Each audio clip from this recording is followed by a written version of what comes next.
Hi, my name is David, and I'm here to talk about a song I wrote called If There Weren't Any Jews, which is surprising to me that I wrote that song because for many years I didn't like being Jewish.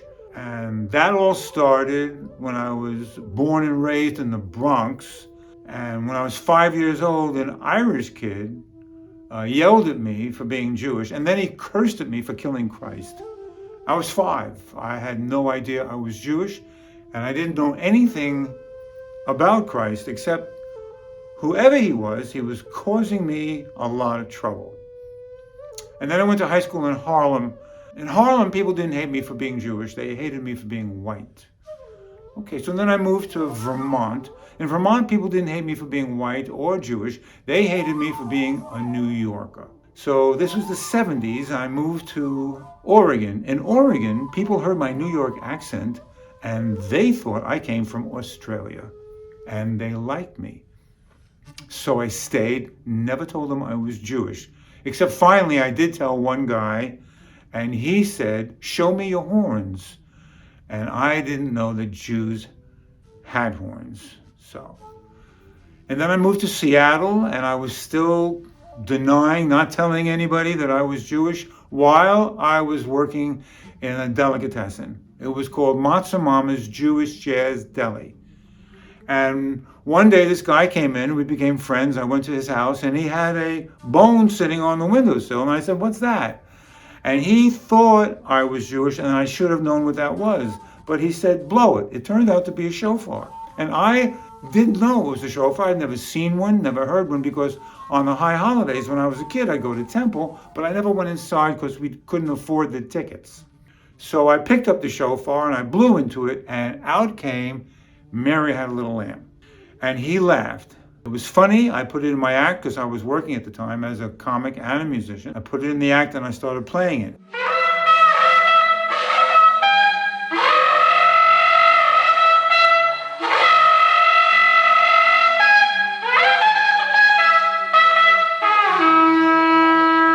One day at night in the delicatessen, the piano player, we were hanging out, and the piano player asked me what I believed in.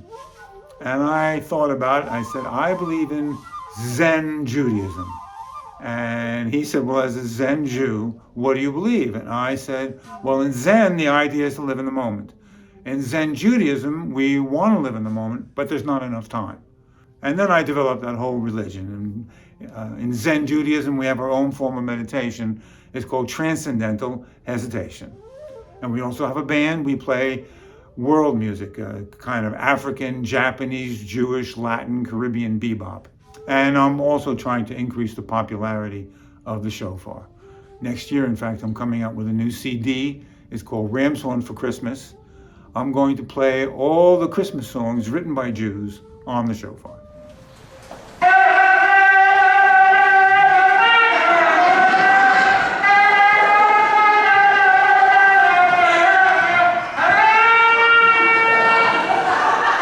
So I'm beginning to develop a sense of my Judaism through the shofar. And then the owner of the delicatessen invited me to a Seder at his house. I went, and we were waiting to eat. I was in the library looking through his books, and I randomly pulled out a book called Being Jewish, randomly opened it up, and randomly read the first sentence, and it said, "Once a Jew, always a Jew." And I thought, okay, I'm Jewish. And that started the whole return to Judaism. And then I moved to Los Angeles, where there's a lot of Jews. And I got gigs in temples. And it was very good for me. And I became a well-known shofar player, traveling around playing shofars in different temples. I did a show called Shofar Palooza. And then one day I was reading and I saw a list of Pulitzer Prize winners and Nobel Prize winners, and there were so many Jews had contributed to the betterment of the world. And I thought, wow, that's amazing.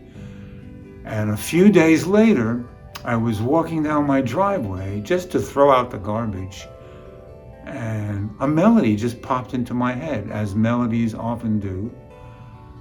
And it went exactly like this. If there weren't any Jews. And I thought, oh, I got a song here. So I went inside and I wrote 80 pages of lyrics. And then I had to edit it down.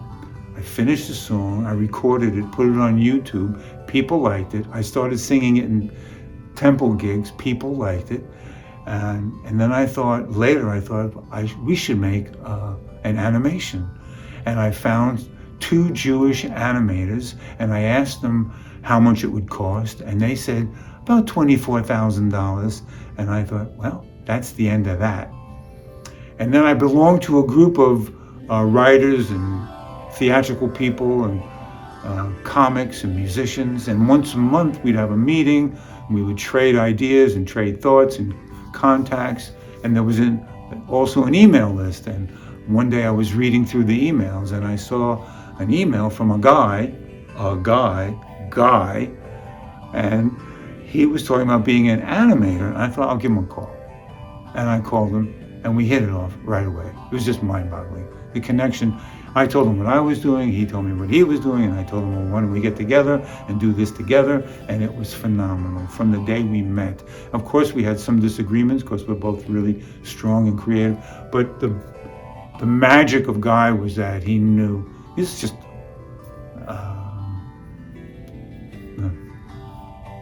knows so much, and he knows so much about being Jewish. It's just incredible to me and very informative. It was exceedingly helpful to be able to tap his brain as to things that I didn't know about.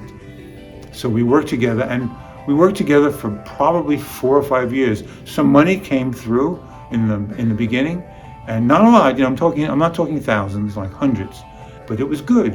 It was good money, and he was working a job he didn't like, and I was getting not enough gigs to really live. So any money was helpful. And we worked on it. We worked 3 in the morning, 2 in the morning, 1 in the morning, and we finally finished. It took 4 or 5 years to finish it. And I sent it out to some people I know, and some people said, this is a very dangerous thing to send out, because it was finished after October 7th. And some people said, this is not the right time to send it out. There's so much anti-Semitism. And then other people said, this is the best time to send it out because there's so much anti-Semitism. And I thought, this is the best time to send it out because this is the time for Jews to stand up and be who we are. So I did that, and then somebody else came along and gave me a chunk of money to enter it into film festivals around the world, and it's winning. It's winning. It's often we're a semi-finalist, but very often we're a winner for best animation, or short animation, or short film, because it's only 4 minutes. But it's in Rio de Janeiro. We just won, and then Tokyo came in, and we were already successful in Israel. We're successful in Germany, which is phenomenal to me. It's a long list, and there's a lot more coming. So I am exceedingly happy with the results of what's going on, even though there are evil forces out there that would like to see the Jews destroyed. This is one way that I can take a stand and say, we're beautiful people. We're just extraordinary people. We're a small group of people that has contributed an enormous amount of ideas and talent to the world. So thanks for listening, and Am Yisrael Chai.